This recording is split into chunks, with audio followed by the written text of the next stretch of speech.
Hello, and welcome to Scream Scene, the horror podcast. My name's Sarah. And I'm Ben. And it's our first episode. Awesome! So, given that it's the first episode, we should probably explain what Scream Scene is and what we're doing here. Scream Scene is a horror movie discussion podcast where Sarah and I will be watching almost every horror movie ever made, chronologically, and ranking them from best to worst. Yes. Usually we'll just watch a movie every other night, and last October we thought, let's just watch old classic horror movies, and so we went through some of the Universal Monstre movies and some of the older horror movies, and we started thinking, why don't we watch this and talk about it as a podcast? Yeah, it seemed like a pretty cool podcast idea.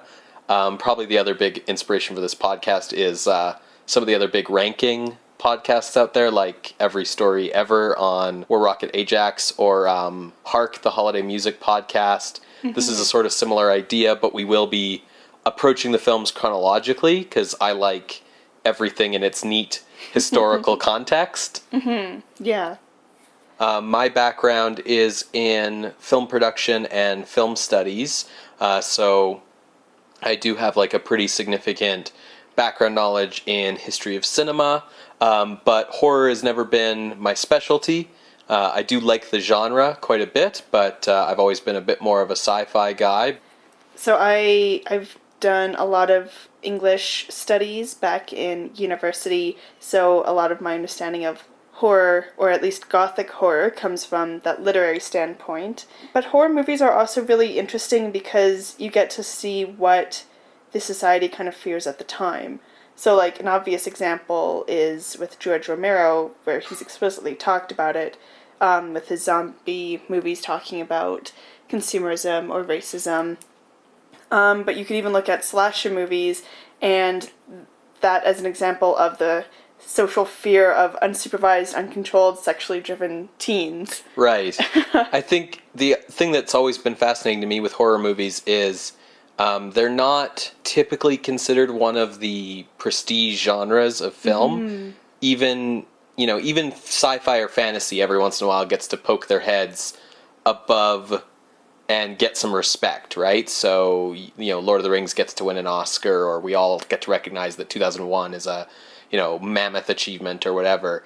Horror, even the classics, tends to be a little bit looked down upon, but I find it really interesting because through the development of the horror genre, you kind of see the development of the film genre as horror becomes more sophisticated or changes its methods, relying more on visuals or sound design than dialogue or costume. The way that these different eras apply. So I think it's a really interesting genre to talk about. We should talk about horror as a genre. So what kind of makes it different? For me, it's kind of interesting to think about it because, like I said earlier, my interest with Gothic horror literature, a lot of the definitions in that, you can tell I did an English degree. There's the terror definition of the dread before, the scary thing happens. And then horror is defined as that revulsion after the experience, feeling disgusted with what you're seeing or what's happening after. Right. And there's that, and that is a distinction between sort of the two terms, but in terms of genre, there's really not such a thing as a terror genre. Well, I would argue that, thrillers are more for terror. Right. And I suppose that's the interesting thing is that, whenever you start talking film genre, you start running into these places where the boundaries between genres start to blur, and especially if you're going to do a podcast like this where you're trying to quantify these things, it's important to come up with, okay, we can't have these blurry boundaries, we must have strict and visible boundaries. And I think the problem is that a lot of film genres, especially the big ones like horror or action or adventure, there's a lot of cases where movies kind of fall into, it's this and this, film genres are a lot like the Supreme Court ruling on pornography. Oh? Have you ever heard? You don't know that No. the U.S. Supreme Court definition of pornography was established in like a court case in the early '60s, and the famous quote is that the presiding judge said that when it came to defining what was obscene or not in art, he said he knew it when he saw it. Oh. You know, you can't really put your finger on what this is, but you know it when you see it, right? Mm-hmm. We can all kind of agree, like, oh, that's a horror movie, even if we can't maybe put our finger on why it's horror and not thriller or whatever, right? But yeah. Well, in the lead up to us doing this and talking about what makes a horror film fit in that genre, you talked about something really interesting that's like survivors versus heroes. Right. You know, not every horror movie has a monster, but monsters are a pretty big part of horror movies, and they don't have to be supernatural monsters like a ghost or a vampire. They can be, you know, all too human monsters like a serial killer or, you know, someone abusing authority or something like that. But I'd say that the difference between, you know, a horror movie and, say, you know, a more typical adventure movie or fantasy movie is, you know, while there might be scary moments with a monster in a fantasy movie, in those other genres, the goal is for the protagonist to kill the monster, right? You go out searching for the dragon and you're going to defeat it, and that makes you a hero. You know, heroes seek out monsters to destroy. Whereas in horror, protagonists are often just trying to survive a monster. So rather than seeking out that trouble and defeating it, the goal is more that, you know, the idea is more that the monster is set upon them and they have to just survive that monster. And they might defeat the monster in that process, but they're certainly not, you know, these avenging, questing figures. Mm-hmm. So like the difference between Alien and Aliens. Right, exactly. So in Alien, you know, this crew picks up this space monster and then has to survive it rampaging around their ship. And in Aliens, a group of Marines lock and load and go to the aliens' home planet to shoot them all to shit, right? So it's a very different emphasis. Mm-hmm. I think the other thing that we talked about when it came to defining horror as a genre was sort of the big genres have different goals in terms of what kind of emotional reaction they're primarily trying to get from you. The primary emotional objective of horror is to elicit the response of fear from the audience. You know, you might laugh during a horror movie, or you might have other, you know, you might feel disgust or whatever, but the primary goal of the horror film is to make the audience afraid. Mm-hmm. I think that's why I find the blurred line between, like, horror and terror really interesting. Because, like I said earlier, like, terror I see with more, like, thrill movies, because, like, you're on the edge of your seat, you're excited. It's that feeling of, like, maybe not so much dread, but it's like, oh, will they get out of this, versus horror where it's like, no, the thing's already set upon them. The thriller is definitely not dread. You know, the thriller is tension and suspense. And the thriller is you're on your edge of your seat wondering how they're going to get out of it. Horror is the dread of knowing that they're already in it and being sure that there's no way they can escape. And all you can do is sit there and wait for the bad thing to happen. Yeah, for sure. Because we're doing this in chronological order, it's funny because we just talked about, you know, here's how we're viewing the horror genre. You know, a horror film is this and a horror film is that. But when you're doing these things chronologically, you have to start at the beginning. And the beginning of any art form is a very loose and amorphous period when the rules are not set.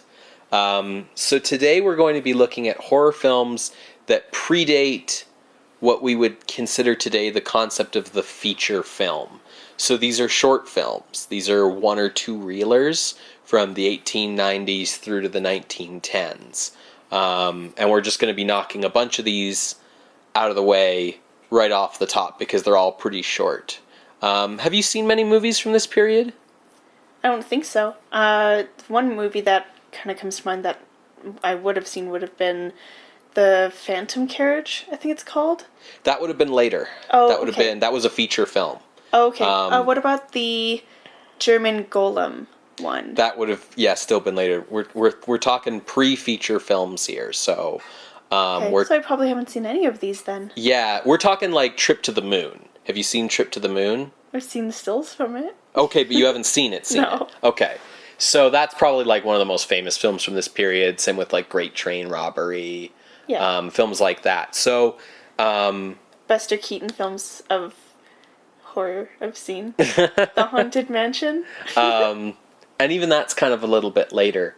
We're going way, way back to the early days. So, to give a brief crash course in really early film history, when cinema technology first started getting popularity, it was about 1895, 1896 with these guys, the Lumiere brothers, and they did showings of movies called actualities.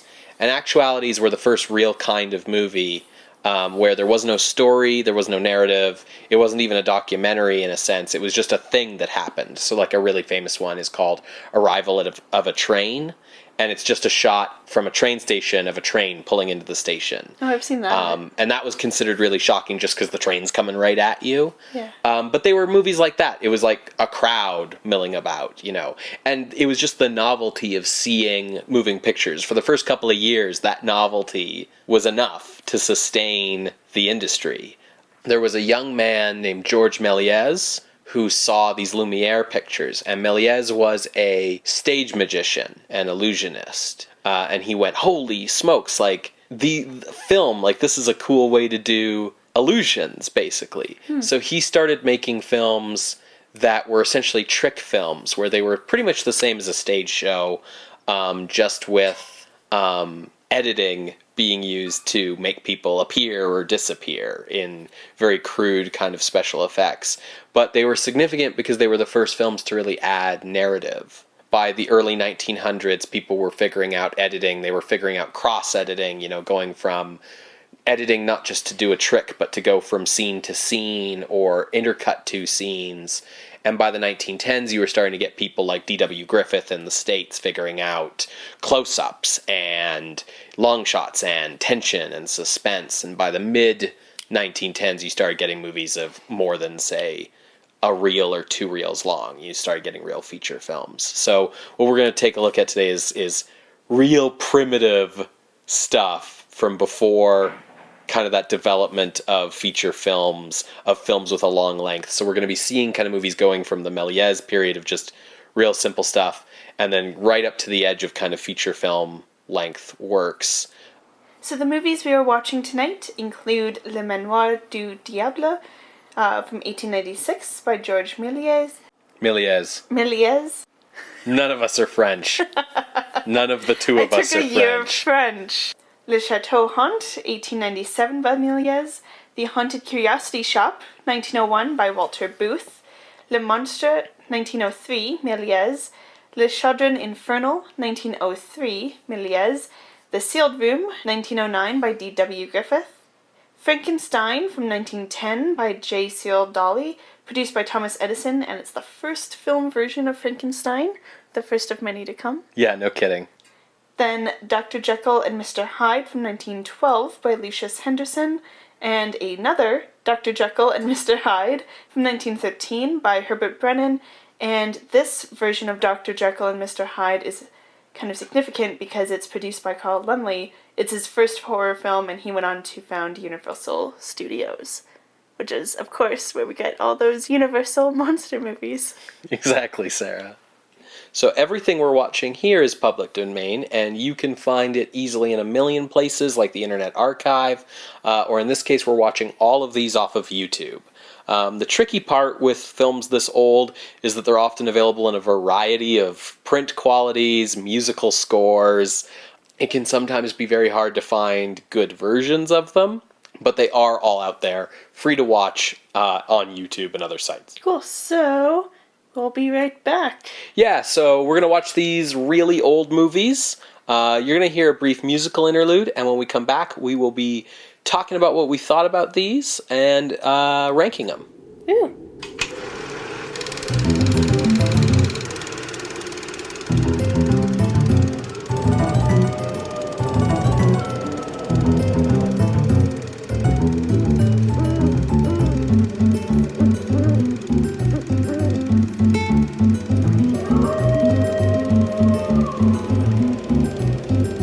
Welcome back to Scream Scene. We just finished watching 9 short movies.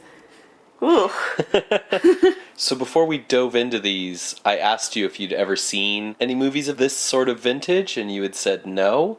So I'm really curious what you thought of movies this old. You know, the typical silent movies. At some point I was just like, yeah, I get it. Like, you don't need to keep showing me that you're in love. I get it. For the really early films that we just watched, like the late 1800s ones specifically, the ones that were like under a minute or around 2 minutes, it felt kind of like a skit at a school play.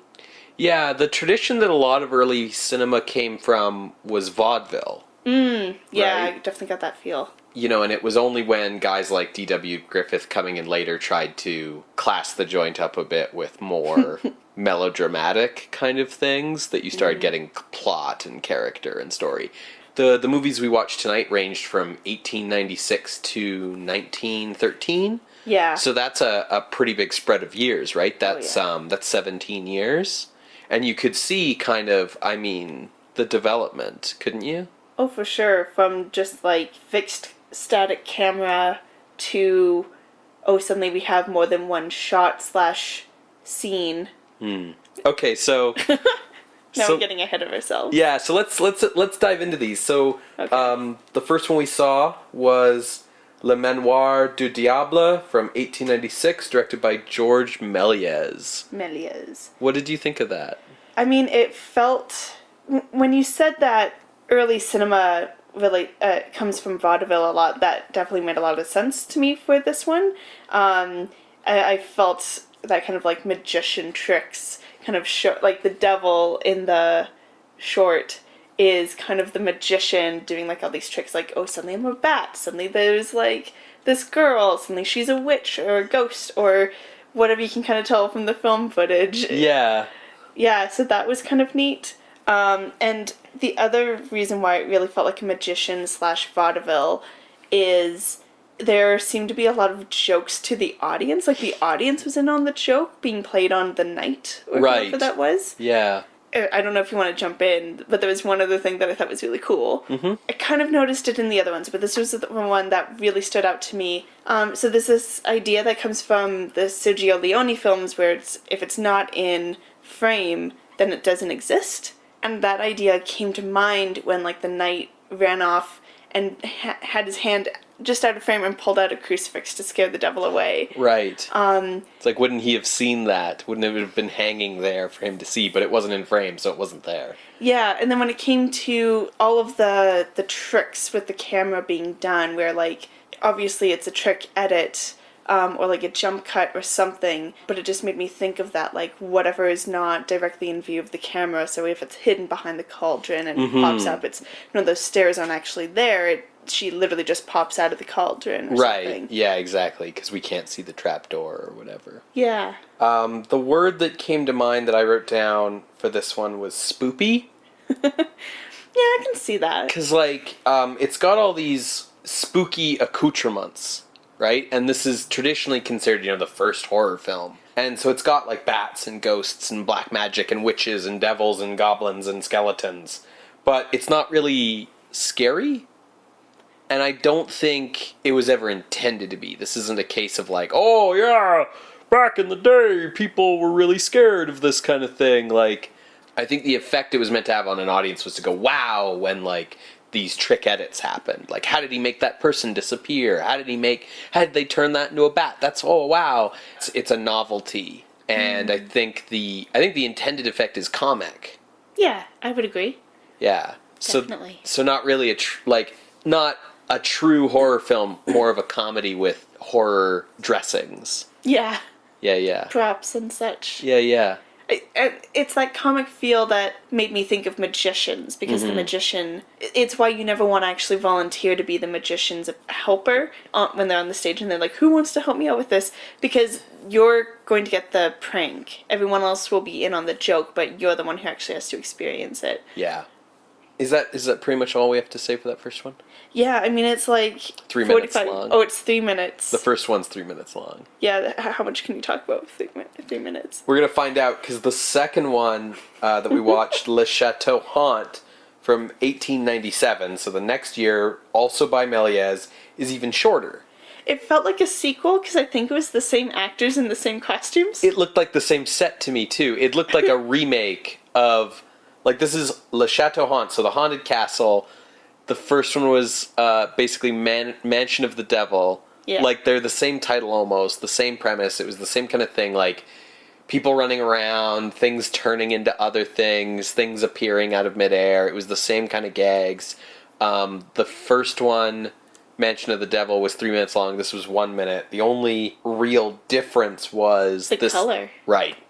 Yeah, so this was hand-painted color. So this would have been frame by frame, someone going in and painting this in color.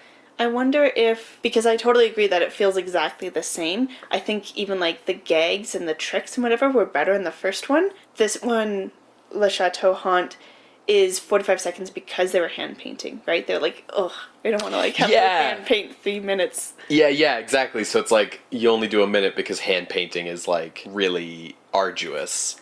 And it feels like that was the whole reason to do it, too. It was like, let's do that again in color. Mm-hmm.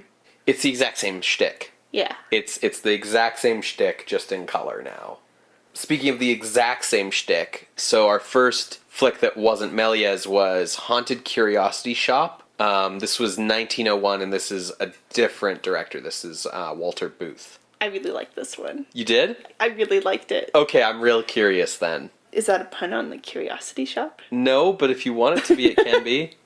I really liked how it played with the 2D space. Because, like, when you're first starting, like, first, like, that skull's floating around, and then it stops, and then suddenly it's the woman, but she's only, like, from the waist up. You can tell she's, like, the backdrop's all just, like, painted, but it's painted to look like it's 3D, but you can tell it's 2D. And where she's standing... It looks like she's on the wall, and then, like, someone in, like, a dress, the bottom part of the dress costume walks up.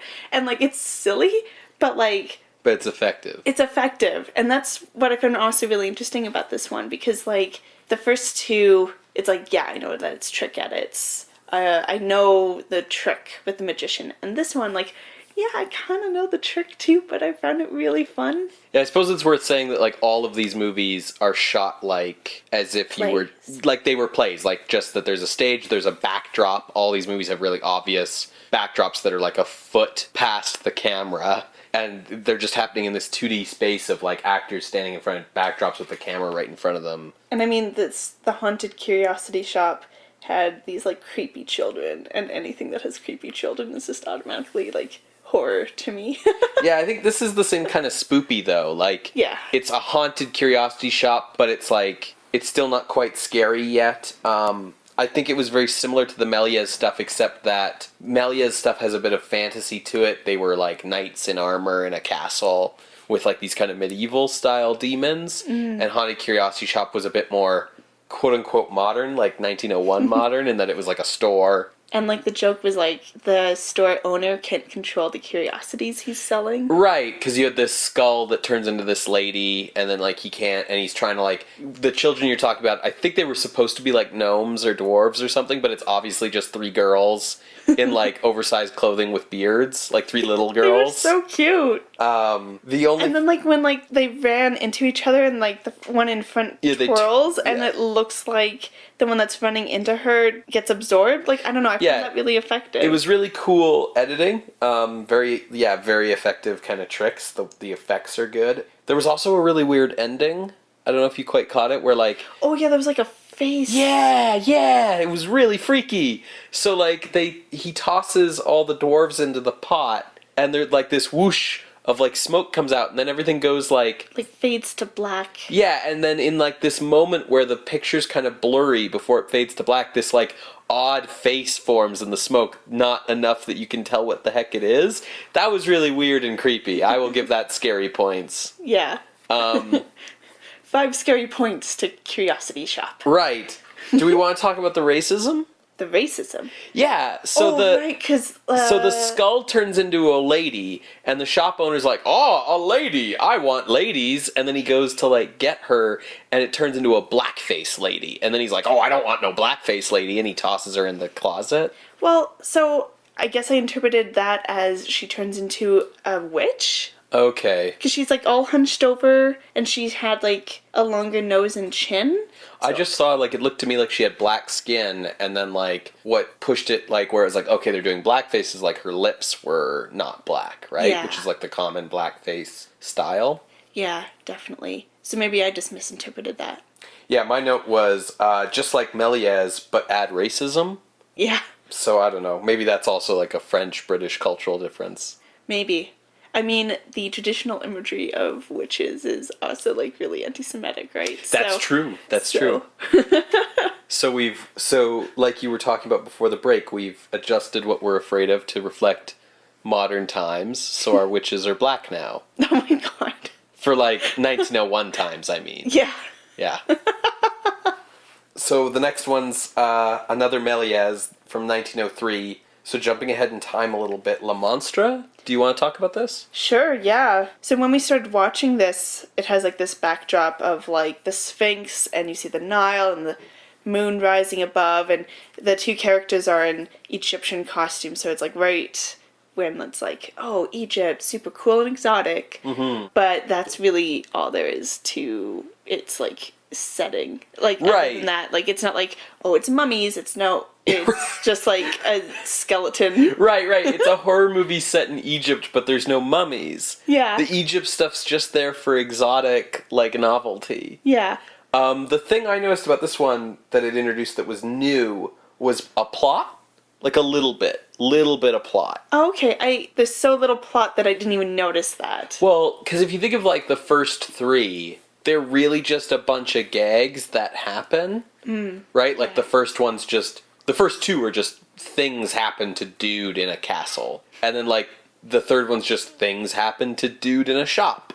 Yeah. This one is a little bit more plot in that, you know, we have clearly, like, a pharaoh and his court sorcerer. And the sorcerer is gonna turn this skeleton into something else, right? And he performs these spells and makes the skeleton dance and turns the skeleton into, like, a monster with, like, a creepy Halloween mask, and, like, then turns the monster into a sexy babe. And then when the pharaoh goes to get the sexy babe, it turns back into a skeleton and the sorcerer runs away, right? Yeah. So it's still gags, but there's, like, a little bit of a plot through line now because we've got characters and motivation and... Definitely. Yeah, that's something I totally missed.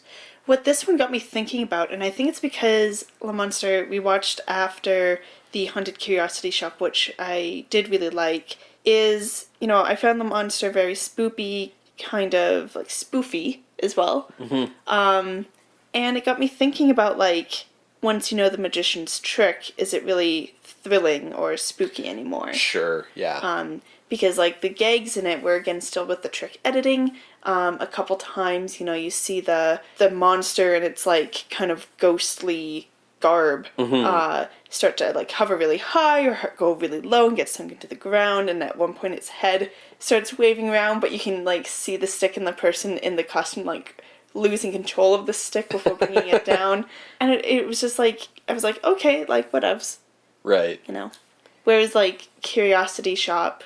Like, I know how they did the trick, but, like, for some reason, I didn't care that I knew the answer. Sure. I think, I had it just noted on Le Monstre that, like, the only thing that was, like, legit scary, the, like, weird mask that they used for it, like, because it starts as a skeleton, and then he puts the veils on it and becomes this weird, like, monster wearing, like, a wedding gown or whatever, and then, like, it turns into the babe, right? And just, like, something about the weird Halloween mask they used for the monster while it's like you were saying, like, becoming really tall or really short or whatever, like, flying around, was just a little freaky to me solely because it was from the turn of the century. And turn of the century stuff's always just got, like, this, like... little bit of, like, ugh. Yeah, just this, like, edge of, like, disturbing because, like, like, I don't know, go see, like, just Google search, like, Mickey Mouse mascot costumes from, like, the 1920s. You know, and they're horrifying. The one we watched after was Le Chaudron Infernal, So again, Melies, it's the same year, 1903. Ben, what did you think? So this is the same stuff, right? We're in a medieval castle. It's a painted backdrop. We're doing people disappearing and appearing. Again, there's like a tiny bit of a story where we've got these like... Prisoners? These like... Well, there's like these ogre devil guys who are like tossing people into this cauldron and they like go on fire. The cool thing with this is, again, this was hand-painted. Mm-hmm. So we had this hand-painted, frame-by-frame colored film that really gave it a lot of pop. The color was used as a special effect. Right. Whereas in the previous one, the Haunted Castle, it was just there. Just be like, ooh, we have color. But this one, like, when the green goblin, like, tosses people in and then the fire goes up, like, I think that fire was painted on, and the logs underneath the cauldron, like, flickered in a way that was clear that it wasn't just, bad footage or something. Yeah, and couldn't have been flickering on set because the cauldron was just a cardboard standee. Yeah. Yeah. Yeah, and then, like, when, at one point, like, that huge puff of smoke would come out of the cauldron, and, like, that was all colored, too, but, like, I don't know, it felt like they were using color as a special effect rather than just as, like... A gimmick. A gimmick, yeah, that's a good way to put it. The thing I noticed about this one that I thought was really cool was he tosses everyone in the cauldron, they all burn up and die, and then they all came out as ghosts, right? Mm-hmm. And they were kind of floating above everybody and all wavy and sheet-like, and they were, in addition to being kind of see-through and flying, they were blurry as well, which I thought was actually really effective. And the note I have was that, Melies's costumes and makeup and sets are all obviously from stagecraft, right? They're the kind of things you'd see in a stage play. Mm-hmm. But the trick editing and the special effects, like the ghosts, are cinematic.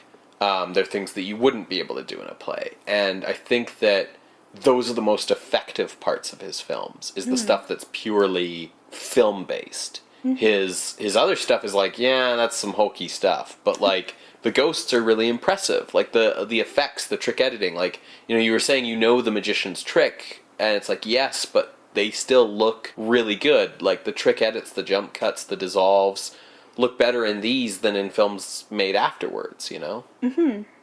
Then we went to The Sealed Room by D.W. Griffith from 1909. So jumping ahead by 6 years. Yeah, and this one is very loosely adapted from the basic premise of Edgar Allan Poe's The Cask of Amontillado. What's neat with this one is, especially from watching all of these previous ones that have just static camera, just like almost just looking at a stage. This one has 2 sets, and we switch between the 2 shots of those sets. Yes. Which was neat. This has a story. Like it has an actual plot with actual characters. This one's 10 minutes long. Everyone else was like 2 minutes or shorter. Yeah, I my biggest note is that typical silent film with overacting, and yep, I get it. Yeah, well, that was sort of D.W. Griffith's thing, was like he's really known for melodrama. And you can really see that in this movie, especially like an early one like this. This is very early in his career. So you get like these broad gestures where it's like, yep, he loves her, or yep, he's angry, or yep, they're dying. Like, people die in this movie the way that, like, children act out dying, The other thing about this one is it was kind of like a bit of we abandoned the spoopy ghosts. Yeah, it's not devils and demons. We're not doing Halloween anymore. This was a historical costume drama with a king and his mistress and troubadours and so on. The only thing is that, like, it only pushes itself into horror when you get to the ending, where they are getting sealed up brick by brick in this room, the troubadour and the king's lover, because she's cheated on him, so this is his revenge or whatever, and then they suffocate and die. I see where you're coming from. I think I would still classify this as a horror movie because you have, like, the shots between, like, oh, yeah, they're still, like, in love in this room and they aren't noticing anything, and then cut to the shot outside where the king's just like, yes, build this wall, and the servants are like struggling to bring the things up, and it's going higher and higher, and then you cut back to the musician and the lover, and you see like the king kind of looking through the curtain like higher and higher, and so it's kind of like a feeling of an attempted feeling of suspense, like are they going to notice in time? How have they not noticed this? How would they not hear the grunts of the servants trying to build this wall? Because of that, it feels still like a horror movie, even without like this fantastical setting from the others. Sure. Well, I think that this one actually was the first one we watched that really had an attempt at trying to make an audience feel horror. Because all the previous ones, the intent, I think, was to make the audience go, wow, that's neat. And this one, especially once the wall is done, you know, the film stays on these two people in the room. And I joked earlier about their, like, death scenes being exaggerated, but the fact is that this is a movie that shows you two people suffocating in a room to death, right? And then, like, the last shot's on the king just being so proud of himself, and so it has a feeling of, like, holy crap, this guy's really evil. Yeah, well, and just the fact that we stay with these people as they suffocate to death, that sort of means that the audience is a part of it, you know, so that you get that feel of what it would be like to suffocate to death in a room, and you're maybe voyeur to that, you're maybe an accomplice to the king, you know, and watching it, and that gives it more of a, you know, despite the fact that the movie starts as kind of a love triangle melodrama thing, it's the ending that gives it a real horror feel, and I think it's the first movie that we saw that I think was trying to elicit a reaction of horror from an audience. I mean, I don't know much about the other films from this time period, but before the king decides to seal them up into the room, he goes from, like, oh, I'm gonna give them a good finger wagging, or, no, I'm gonna take my sword out and, like, kill the dude, or what, and then finally he settles on, no, I'm gonna make them suffer and suffocate. It was scary seeing this guy go through, like, how to kill these people, and, like, to what extent should I make them suffer and have punishment. And so that part was scary as well. Yeah, and I think that's the, you know, ultimately, you know, the movie has its horror element because of what it takes from Poe. Right? Yeah. And then all the changes that it makes, all the ways that it is the same as Cask of Amontillado make it scary. All the ways that it is different make it something else. Yeah. Right? So it's sort of got that Poe ending with this kind of, like, romantic historical costume drama dressing on it, you know? Whereas I think the previous movies had a horror dressing to a vaudeville act. Yeah, that's a really good way to put it. The next one was Frankenstein from 1910.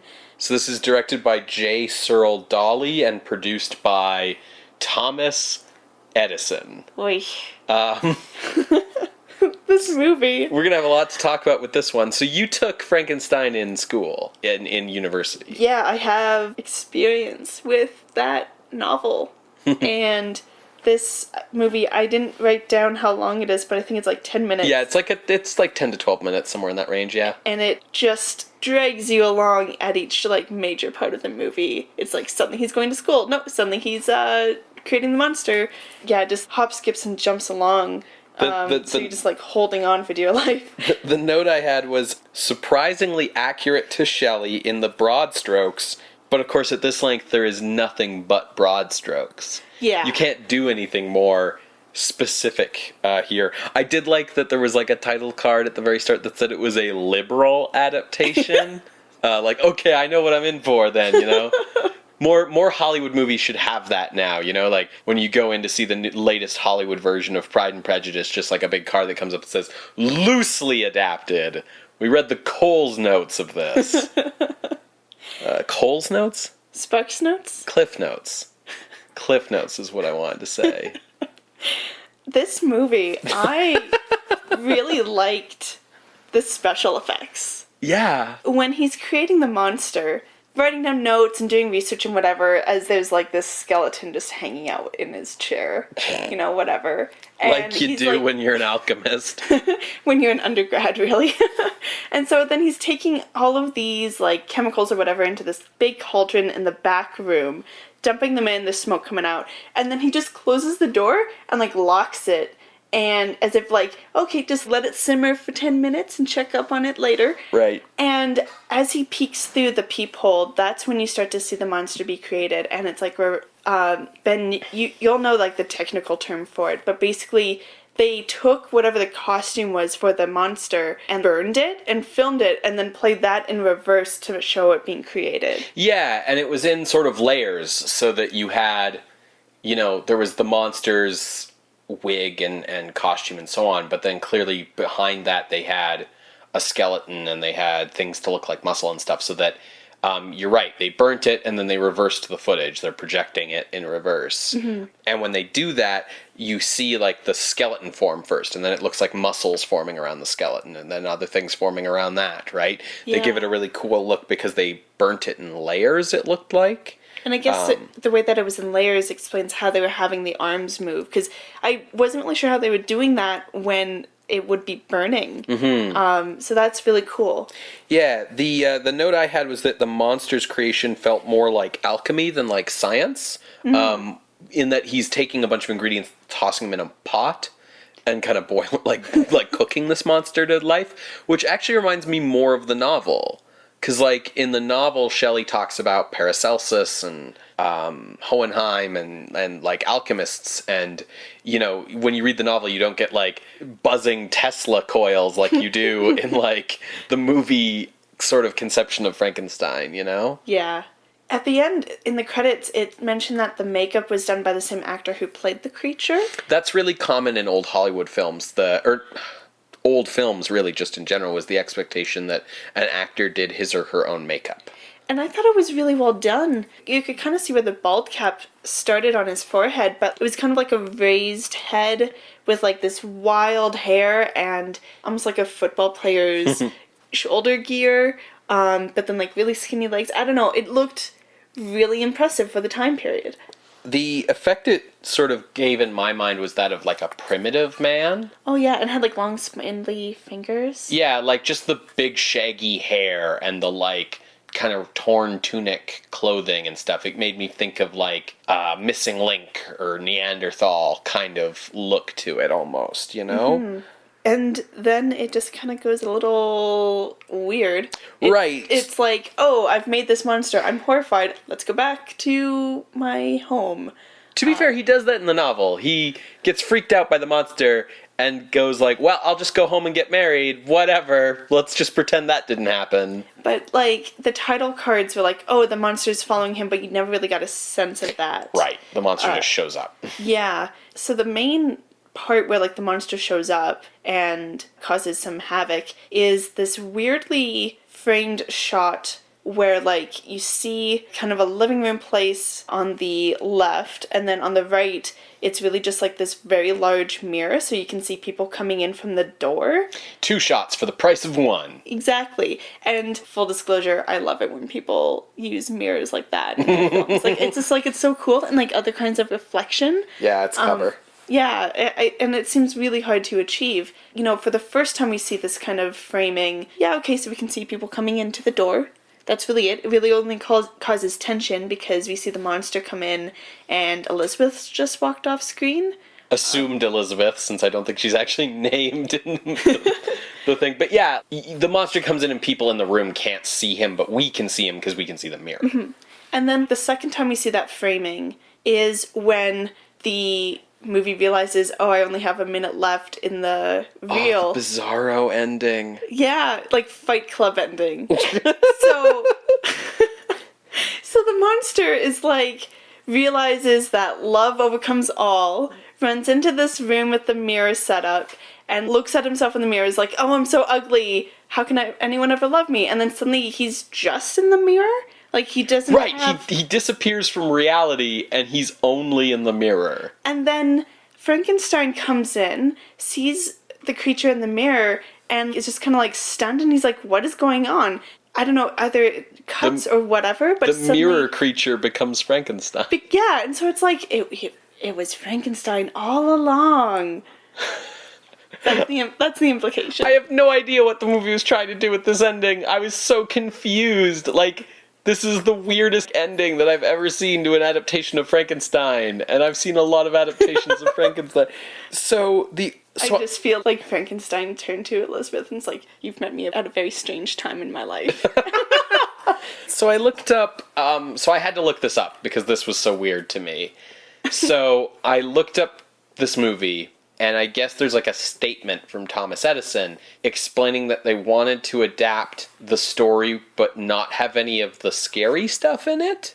So the idea was they wanted to address the book's philosophical value as like a Christian allegory or some nonsense, without having anything that could be repulsive. So they said that they, quote, eliminated any repulsive aspects of this weird tale. I don't know if that was just something he said to appease, like, censors. Like, oh yeah, don't worry, there won't be anything scary. It's going to be straight Christian across the board. But, like, he also said that in eliminating the repulsive, they wanted to focus on the psychological aspects of the story. So I wonder if that's why we have this weirdo ending where Frankenstein was Frankenstein this whole time. You know? I mean, it sounds like that's what they were going for, even though that doesn't quite make sense. I mean, it leads more into the last two movies, Dr. Jekyll and Mr. Hyde. Right, that's right. I know. Just do that movie. Just do that adaptation. Don't do Frankenstein if you don't want the scary. I love that, like, yeah, the movie ended and I was like, wait, what movie is this? So the only other thing I have as a note here is that the only reason we're given for the monster being bad is that there was evil in Frankenstein's mind, which again feels like a Jekyll and Hyde thing. It's like the idea that Frankenstein represents like the repressed evil within Frankenstein. It's just, instead of him turning into the monster becomes a separate being from him. Or I wonder if it's like bringing in, no, don't worry guys, it's going to be Christian kind of element of Edison's statement or whatever. You know, Frankenstein dared to be God, so his evil pride came out as this monster. Well, that's the Shelley thing too, right? But it's more explicitly that psychological thing, I guess. Is what I guess Shelley's novel is more about being fatherhood. It's being a shitty dad. Yeah. I mean, like, this movie, I still found it, like, creepy and macabre. Yes. But, like, a lot of that came from the special effects and the way the guy played the creature, like, popping out of that curtain. Right. Creeping back in. I was just like, ugh. Yeah. That shot where Frankenstein's passed out on the bed and the monster comes in through the curtain and kind of hovers over him and then goes away reminds me of, there's this old painting called The Nightmare.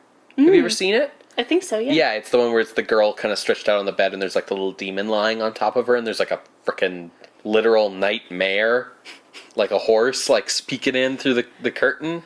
So that composition really reminded me of that. The only thing I can think that like was really, if we're thinking about what makes this movie horror, what's scary here, the thing that I noticed that's new in this movie is the imperilment of women. Okay. So, I mean, that's like a pretty big horror trope, right? Is the screaming girl and the monster going after the girl. And this was the first time we really saw that was, that the monster's scary because he's going to come after your woman. Yeah, I mean, we kind of saw that with the Infernal Cauldron, where that demon was grabbing his prisoners and throwing them into the cauldron. Yeah, but it was such a mild thing. It was just like, yeah, he grabbed a girl, he threw her into the cauldron, she's dead. Like, this was the terror of, like, oh, he's gonna get her. Oh, and, your like, women are in danger. Pleading with the creature as Elizabeth is off. Yeah, and, like, he's gonna threaten your lady. That sense of, we've put a woman in danger. She's, we've got a damsel in distress, Mm-hmm. I think this was a successful adaptation of Frankenstein, all things kind of considered, but not the best Frankenstein I've seen. But yeah, it does really lead very well into discussing Jekyll and Hyde with the good versus evil in a man's soul, Yeah, so the first Jekyll and Hyde we watched was from 1912, directed by Henderson. Yeah, and this stars James Cruz as Jekyll and Hyde. Yeah, the film made a big deal of that. Well, yeah, I don't know who James Cruz is, but I know that, like, you know, ever since they started doing stage play adaptations of Jekyll and Hyde in, like, the late 1890s, you know, it's a movie that's like an actor showcase, right? You get to play Jekyll and you get to play Hyde, and traditionally, the actor playing them did his own makeup and was responsible for the transformation and those sorts of aspects. So I think that, like, in a lot of ways, the performance of that central actor and what makeup they do for Hyde and how they pull off the transformation is kind of the criteria by which you judge a Jekyll and Hyde movie. If that's the case, then this one I think did all right. Mm-hmm. Like, it wasn't bad. It wasn't good, but it wasn't bad. As Jekyll, he's sort of tall, blonde, and handsome. Mm-hmm. And then as Hyde, he's sort of hunched over. He's got this black hair and, like, real bulging kind of eyes and fangs. Yeah. The transformation sequence was, again, with trick editing. It was just a jump cut, right? Yeah. So it wasn't that impressive, especially considering, like, all that we had already just previously seen. Mm. And it was a little boring. I mean, maybe I'm just saying that because if you've seen Jekyll and Hyde once, you've seen it 1,000 times, right? I don't know, I just found it really boring. I was like, cool, yeah, now he's gonna go kill that girl's dad, and, like, whatever, and, like, then they'll catch him, and, like, whatever.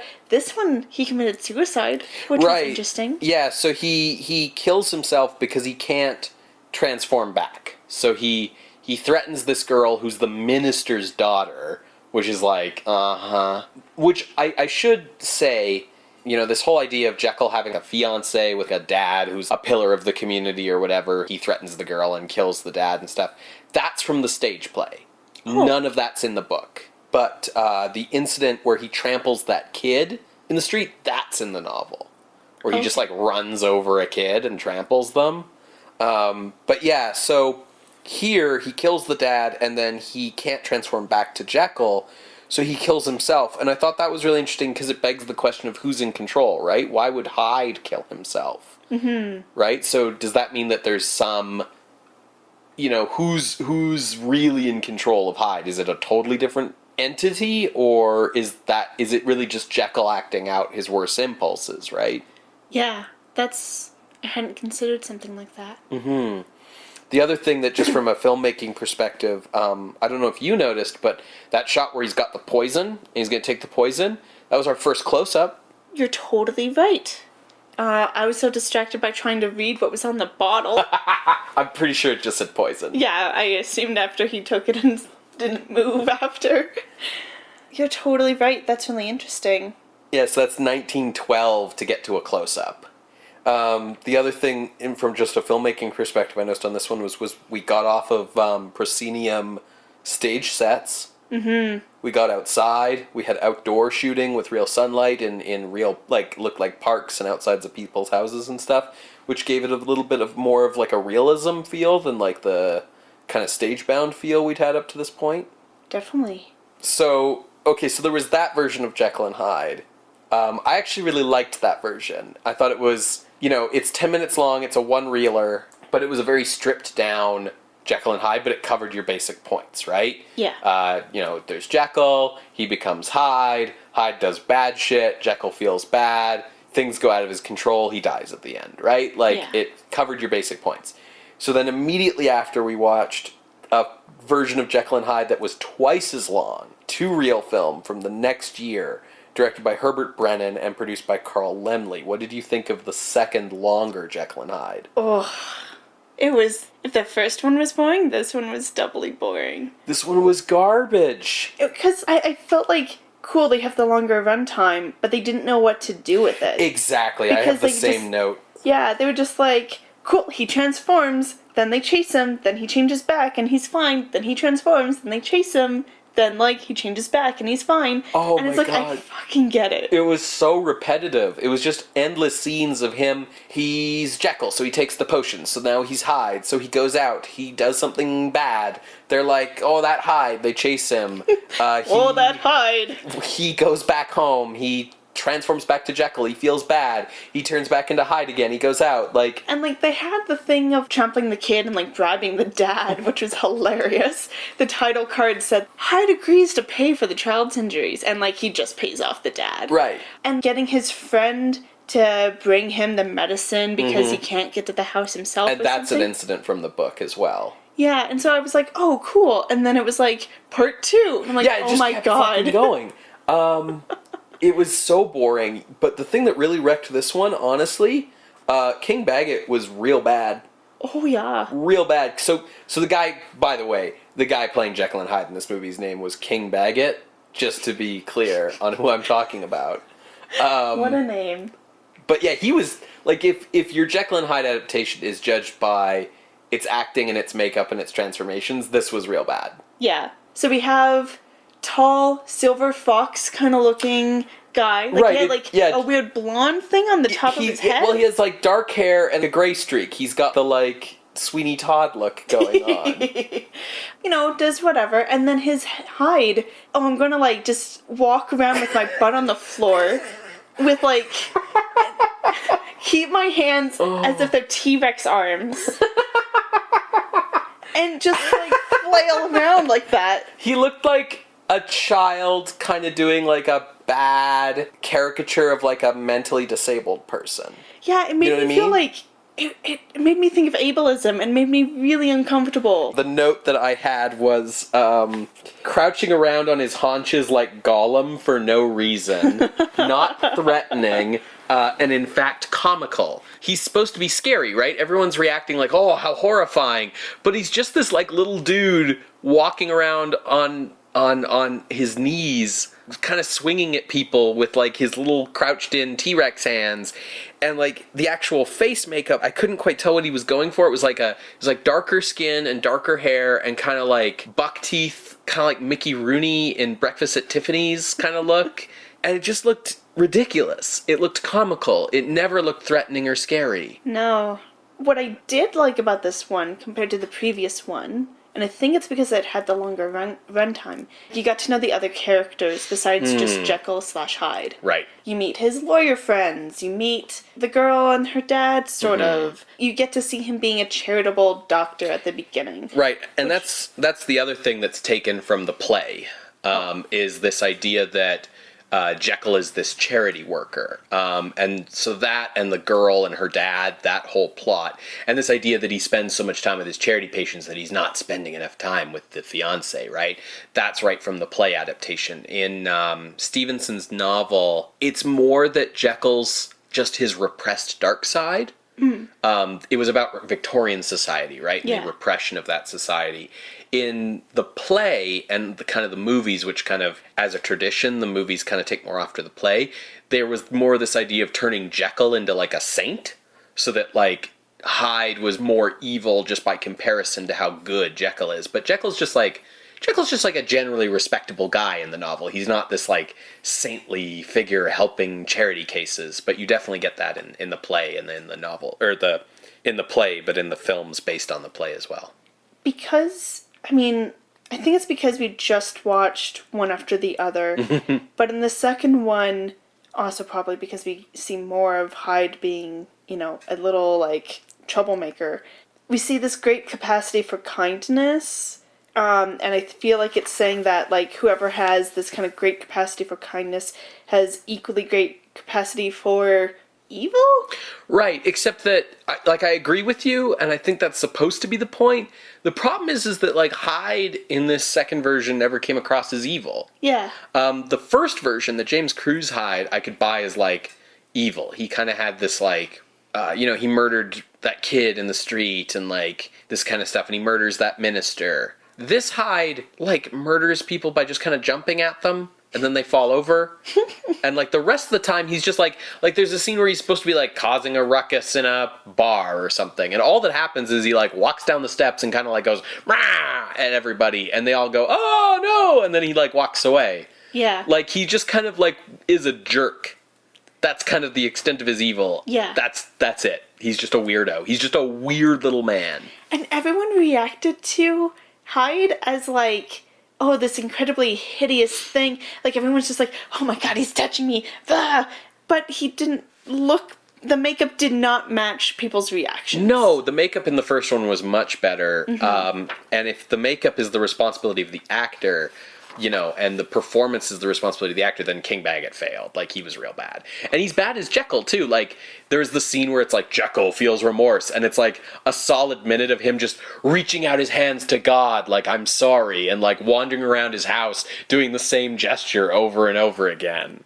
To be fair, for both Frankenstein and the two Jekyll and Hydes, I kept thinking of Colin Clive and Frederick March, because both those two actors are just fantastic in their respective movies. Oh, yeah, like, they've, watching, especially the second Dr. Jekyll and Mr. Hyde, because it was longer, I just had that feeling of, like, I just want to watch the Frederick March version. Can we just be watching the Frederick March version? Yeah. I mean, we'll get to it eventually, but, the transformations were bad. Oh, like, yeah, it was just like the 1912 transformations were a jump cut, but at least they were matched. The 1913 version, it's a cross dissolve, but they weren't matched at all. It was like Jekyll was on one side of the room and Hyde was on the other. Like, there was no attempt at getting this right. Okay, we've ragged on Jekyll and Hyde, I think, but would you consider it a horror movie? Yeah, so I have a note here that the horror of the 1912 Jekyll and Hyde was like the horror in Frankenstein. It was the horror of the threatened girl. It was that once this Hyde comes out, he's going to go and he's going to attack this girl, and what's he going to do to her, right? All right. The 1913 Jekyll and Hyde, because Hyde as a villain was such a failure, I saw a kind of different horror to it, which was the horror being directed for the first time at the self. The 1913 Jekyll and Hyde, I did get that sense of loss of self-control. That the horror is that, you will take this drink and you'll become some asshole that nobody likes and do things that you have no control over. And, that leads you very clearly to the central metaphor of Jekyll and Hyde, which is alcoholism. Mm-hmm. And I do think that, if you think about the United States, because this was a U.S. film, this 1913 Hyde, Prohibition gets passed in 1920, right? So the teetotaler movement is happening. The alcoholism metaphor is in the book. Robert Louis Stevenson's dad was a drunk.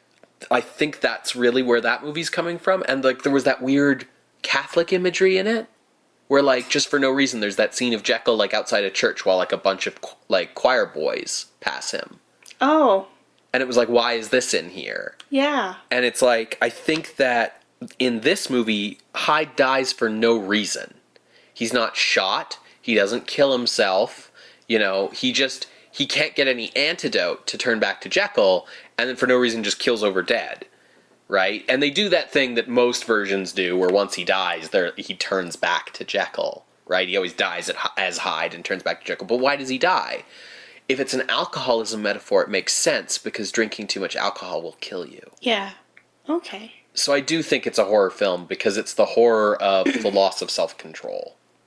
Do you think maybe that's why Hyde is so, for lack of a better word, comical in that version? Because he's not drunk. It's not the comical of, the comic drunk. It's just, it looks like he's trying to do what James Cruise does in the 1913 version, which is hunch over, curl his fingers, and go, "Rawr," and have, like, these fangs or whatever, but he doesn't have the makeup skill or the acting skill. So he's just down on his knees making T-Rex hands with his buck teeth sticking out. Well, I mean, what I'm trying to ask is that, he's still, like, ostracized. He's not even, like, welcomed in as, like, with these other people drinking at that bar. Mm-hmm. Even when he tries to get this kid to pass a note on or something, like, the kid is terrified to be around him or something. Like, that's more my point of, like, everyone else finds him scary, even if we don't. Right. So it's like, everyone finds this, maybe not scary, but, like, stay away from me. We find it, we just kind of roll our eyes at it. I don't know. I think it is just a failure on the part of the film. If I hadn't seen the 1912 version, I might have given it a bit of, like, it's an old movie pass. But it's like, no, I saw a version from a year earlier that did this same thing much better. So I think it is just a failure on King Baggot's part to, I have to say the whole name every time. Like, I know his first name's just King. You can't just call him Baggett. Like Right, but, like, I could just call him King, like, it's just his name. But no, I have to say it like it's... No. But it's just a failure on King Baggett's part to do a good performance and good makeup. I think the movie has some interesting ideas, but I think you're totally right in that it's redundant, that it doesn't know what to do with its running time, and that it's Jekyll and Hyde are bad. Yeah. So, ranking. Right, so let's rank these. Do we want to just kind of go through in chronological order then? Sure. So that means that just by default, Le Manoir du Diable enters the list at number 1. The best horror movie ever made, because it's the only one. Okay, so then let's talk, The Devil's Mansion versus The Haunted Castle, which we basically said one was a remake of the other in color. So does the color make the second one better? I think is the only question. No. No. So the original's better? Yes. Why? It does more gags. It tries to do a bit more creative things, like stuff outside of the camera's framing, and it just does more versus the Haunted Castle being like the same thing, but we have red costumes this time. Right. Okay, so then Le Chateau Hante enters the list at number 2. Cool. Haunted Curiosity Shop. So you really liked this one. Yeah, I would probably put it above The Devil's Manor. Okay. For me, like, I totally agree with you on a lot of the effectiveness of the effects, and I really liked the weird spooky face that I don't know what it was at the end. I do feel like I'm not sure how to rank blackface.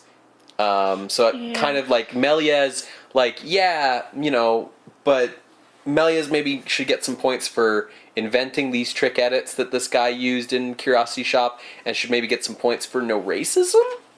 Yeah. 5-year difference between the two. I mean, the reason why I found Curiosity Shop more surprising in its gimmicks is because of the way it played with that 2D space. It did that ghostly image before the other dude. And I don't know, I found it a lot more effective and entertaining than The Devil's Manor. Okay. I mean, The Devil's Manor, maybe because it's the first one too, some of the editing tricks were still a little rough. Like, you could see in the second one, the Haunted Castle, that, like, he got a little bit more smoother in his edit tricks. Gotcha. But I would put Curiosity Shop above The Devil's Manor. Yeah, it has that blackface, but it's also from, like, 1901. So we're giving it a bit of a pass? Yeah. All right, so I think I can accept putting Haunted Curiosity Shop above Devil's Manor purely because there was a moment in Haunted Curiosity Shop that freaked me out. Yeah. So it was a more effective horror movie, just for the sake of having one moment in it that made me go, ugh. Yeah, and I guess the other reason why I feel like giving it a little bit of a pass with the use of blackface is because it was for, like, half a second. Sure. So, like, for 2 seconds. Wasn't a major element of the film. And I really do feel like it was being used as, like, oh, it's a witch or something like that. Okay. Rather than a caricature of black African people. Sure. I guess I can also take solace in the fact that it's probably not going to stay at the number 1 slot very long. Oh, no. It's the first episode. So, The Monstre, Melies, 1903, the Egyptian one. So I really liked this one. I thought that the backdrop and the costumes and everything added, did what they were supposed to do, which was make it feel a little more novel than, like, the standard European stuff. Yeah. And I really liked the spoopy monster effects with its weirdo mask and its now I'm tall, now I'm short, and I liked the goofy ending of, like, the pharaoh gets a bag of bones for his wife. Yeah. And the sorcerer runs off. So I liked this one definitely more than the 2 other Melies ones. Definitely more than Devil's Manor or Haunted Castle. I'm not sure about this versus Haunted Curiosity Shop. What do you think? I'm pretty much the same. I would put this, if we could do, like, ties, I would probably put this with The Devil's Manor, but... I feel like if we do ties, we're going to end up with a list full of ties. Yeah, so we because we can't... I mean, I feel like... What, that was 1903. Yeah. And the Devil's Manor was 1896. Yeah. So he's had, like, 7 years to get better at his craft. I think that means it should go above the Devil's Manor. Okay. So then same year, but back to more European imagery, Infernal Cauldron, I like it much more than the Monstre. Yes. I even liked it more than Haunted Curiosity Shop because I loved the ghosts at the end. What about you? I agree that it should go above the Curiosity Shop, mainly because of its use of color as a special effect, because that would have been so novel at the time. Right, for sure, absolutely. And it's like around 2 minutes long, and so they would have had to do all of that hand painting. Mm-hmm. And like they did a lot of detail with it. Yeah, it looked really good. It didn't look, Haunted Castle looked really obviously hand painted. Yeah. Infernal Cauldron looks fantastic. It looks like it's so pristine, the painting work. It's really, really well done. Yeah, so I would put that above Haunted Curiosity Shop. All right, we're just knocking them out. So the new number one is Infernal Cauldron. So Sealed Room, D.W. Griffith. What do we think? Oh, that's tough because it's totally different from all the other ones. The first 5 are all basically just trick editing gag films. Yeah, and the last 4, they're adaptations, so how much do we weigh in with, like, their source material? Right, like, Griffith's basically just taking the method of murder from Poe, and the rest of it's this kind of more generic historical romance thing. Yeah. You're the gothic horror expert. What's your literary opinion of Sealed Room? It doesn't get gothic horror-y until... I mean, maybe it was just the soundtrack that went with the version we watched, but, like, as soon as the title card came up, that the king becomes suspicious. Right. And suddenly it's just, like, these violins doing, like, these high notes. And you're like, oh my god, what's happening? That's really the only time. But gothic horror really is just... It's more about being in a creepy castle. Right. Or, like... There's nothing about this being in a creepy castle. Like, it's just a castle, and the king is just like, yeah, I sealed up this room for no reason except for this one entrance. So we mentioned that this was the first movie that actually really had a goal of making the audience horrified. And, I made a big point at the start of this that's saying that I define horror based on the intent. That if the filmmaker's intent is to make you afraid, you're watching a horror film. If the filmmaker's intent is to make you laugh, you're not watching a horror film. So even if these other films by Melies and Booth are more technically ambitious or innovative with their trick editing and their hand painting, I don't know if I can really justify calling them better horror films simply because they're not scary. And Sealed Room has a little bit of scary in it.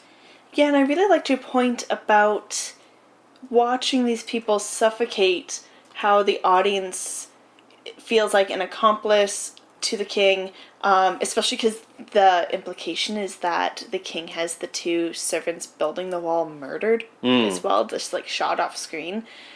Yeah, okay, cool. This one should go at the top then. Okay, so Sealed Room enters the list at number 1. Yeah. So things are just getting better as we go. So that brings us to Frankenstein. Oh. Is Frankenstein gonna enter the list at number 1? What do you think? Well, I don't have the connection to Frankenstein that you do. You have a pretty close emotional connection with that text. I think that it's a really good first adaptation. I think that it has a lot of interesting connections to the Shelley version that get lost after the Universal version kind of becomes more iconic. I think the effects were great. I think the ending was bonkers. I don't think it was as scary as Sealed Room, largely because, like, I don't find, oh, my girl's in peril, to be frightening. That's true. That was the only, like, here's something to be afraid of versus, like, the body horror of the monster wasn't quite there in the same way that the horror of seeing the king murder these 4 people, really, with the servants. I think that the science fiction aspects of Shelley's text, in terms of if science fiction is defined as a genre that talks about the way that technology and human behavior and ethics kind of overlap, right? That gray area. That's what Frankenstein addresses when it talks about man playing God by creating other men and things like that. I think that aspect of the text was in that film. I don't know if the horror aspects were in it as strongly, because I never really felt that horror of like, oh, it's coming to get my woman, you know? So I don't know. What do you think? Yeah, I think it should go below Sealed Room. Okay. What's the other one that's there right now? The Infernal Cauldron? Infernal Cauldron's sitting at number 2. And I think Frankenstein should go above it because, frankly, the effects in Frankenstein are much better than, like, the two things to compare in those two movies are effects, and the effects in Frankenstein are better. Yeah, I would agree. Okay. So now we have our 2 different Jekyll and Hydes. So these were both pretty bad, but we kind of need to figure out which we liked more or less. I think we're both on the same page that the 1912 by Henderson was better than the 1913 one by Brenon. Yeah, I would agree. I think brevity was the better thing here, the better part of horror. And the effects. And the effects and the makeup and the performance. Like I said, a Jekyll and Hyde adaptation lives or dies on its makeup and its transformation. And the 1912 version did better. I think it's not as good as Frankenstein. I think you're right. Yeah. What's below Frankenstein? This Infernal Cauldron's below Frankenstein. And then Haunted Curiosity Shop's below that. Should 1912 Jekyll and Hyde go above or below the Infernal Cauldron? Well, what they both have to offer is, these jump cut effects, right? I don't think 1912 Jekyll and Hyde succeeds in being scary, but it does have more character than Infernal Cauldron. There's no people in Infernal Cauldron. There's just sort of people as props, Yeah. The victims, the ogres, right? So, you've got more complex story in Jekyll and Hyde, you've got character, you've got better performances from the actors. Let's try to rank the 1913 one first. The 1913 one is real bad. It's real bad. But I don't know, I thought I was maybe on an interesting kick there about that alcoholism thing. I think you were too. Oh. I think that makes it better than Infernal Cauldron, even though it was real bad. You think theme makes it above that? Well, because we're ranking these as horror films, right? If we were just ranking these as films, right? As pure cinema, as was this entertaining, was it well shot, kind of thing, then Infernal Cauldron would be much better. But we're ranking horror films, and I think the fact that the 1913 Jekyll and Hyde gave me something real to be afraid of. It was using horror as allegory. It was saying, this was a story about a potion, but it could easily be a story about alcohol abuse. Whereas Infernal Cauldron's just telling me, like, hey man, don't spend time in a castle with ogres. They'll murder you. And it's like, I wasn't planning on it, man. Thanks for the heads up. Alright, so that would put it above Infernal Cauldron, but below Frankenstein? Right, and so then we know the 1912 version of Jekyll and Hyde goes above the 1913. Yeah. Does it go above Frankenstein? No. No. Okay, I'll agree with that. So that means that at the end of our first episode, our list is 9 movies long. So we don't even have a top 10 yet. We watched that many movies and we don't have a top 10. But the list is currently sitting at number 1, The Sealed Room. Number 2, Frankenstein. Number 3, Jekyll and Hyde 1912. Number 4, Jekyll and Hyde 1913. Number 5, Infernal Cauldron. Number 6, Haunted Curiosity Shop. Number 7, The Monstre. Number 8, The Devil's Manor. And number 9, The Haunted Castle. Cool. I like that. That's really good. Okay, so we've made it through the short film period of cinema. And when we come back for episode 2, we'll be doing a feature film. Yeah, it's called Der Student von Prague, and it's generally considered the first feature-length horror film ever made. This is actually really exciting because this film was considered lost since 1913 until the Munich Film Museum released their restoration on DVD just last year. Just in time for our podcast. If you would like to check out the list, you can check out screamscenepodcast.tumblr.com, and you can find us on Twitter at _screamscene. If you would like to submit any suggestions for upcoming episodes, we will be handling movies in chronological order. But, if you want to make sure we don't miss a favorite, certainly send us a email. screamscenepodcast@gmail.com. You can also submit it through our Ask on Tumblr. The Ask on Tumblr or the email is also good places if you strongly disagree with one of our rankings and would like to ask for an appeal. I don't think we're going to get many of those just with these movies, but... Who knows? Yeah, someone might be a real big fan of 1913 Jekyll and Hyde and be really upset. But yeah. Just destroyed it. Yeah, it was a terrible movie. It was real bad. For all of the... 90-something King Baggett fangirls out there, I'm sorry, he's real bad. He was handsome. Yeah, sure. In a 1910 kind of way, I feel like the 1912 Jekyll and Hyde guy was cuter, though. Yes, although there was some weird, blonde Aryan equals good, darker features equals bad stuff going on with that one. Yeah. Okay, well, thank you for listening to our first episode. I hope that you stick around and come back for our second, and we will see you guys then. Thanks so much for listening. Bye. Bye.